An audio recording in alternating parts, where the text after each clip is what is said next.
વડોદરાની એમએસ યુનિવર્સિટીની ટેકનોલોજી ફેકલ્ટીને છેલ્લા ઘણા સમયથી ફાયર સેફ્ટીના સાધનો અને તેની તકેદારી બાબતે ફાયર વિભાગ દ્વારા નોટિસ આપવામાં આવી હતી, પરંતુ તેની અવગણના કરાતા આજે ફાયર વિભાગે ટેકનોલોજી ફેકલ્ટીને સીલ કરી હતી.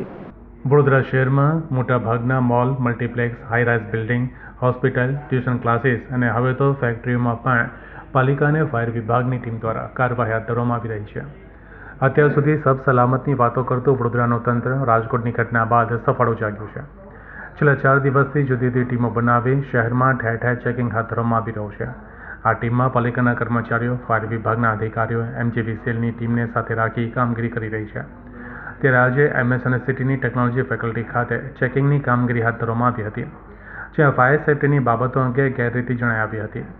ફાયર વિભાગ દ્વારા ગત એપ્રિલ 2024માં જ ટેકનોલોજી ફેકલ્ટીને ફાયર સેફ્ટીના નિયમોનું પાલન કરવા અંગે નોટિસ પાઠવવામાં આવી હતી, પરંતુ એમએસ યુનિવર્સિટી દ્વારા ફાયર વિભાગની નોટિસની અવગણના કરી કોઈ પણ પ્રકારની કાર્યવાહી કરી ન હતી. એમએસ યુનિવર્સિટીની તમામ 32 ફેકલ્ટી ઇન્સ્ટિટ્યૂટમાં ફેબ્રુઆરી 2024થી અમે નોટિસ આપી હતી. ત્યારબાદ એપ્રિલ 2024માં નોટિસ આપી. 2 વખત Vadodara fire and emergency service તરફથી નોટિસ આપવામાં આવી. ત્યારબાદ કોલેજ તરફથી, એમએસ યુનિવર્સિટી તરફથી કોઈ ગંભીરતા ન દાખવી તો અમે એપ્રિલમાં બિલ્ડિંગ સીલ કરવા માટેની પ્રક્રિયા હાથ ધરી હતી, પરંતુ સ્થળ તપાસ કરતાં ખબર પડી કે પરીક્ષાઓ ચાલે છે, એક્ઝામ ચાલે છે, વિદ્યાર્થીઓનું ભવિષ્ય ન બગડે, એટલે તે દરમિયાન અમે બિલ્ડિંગ સીલ નથી કરી એપ્રિલ મહિનામાં.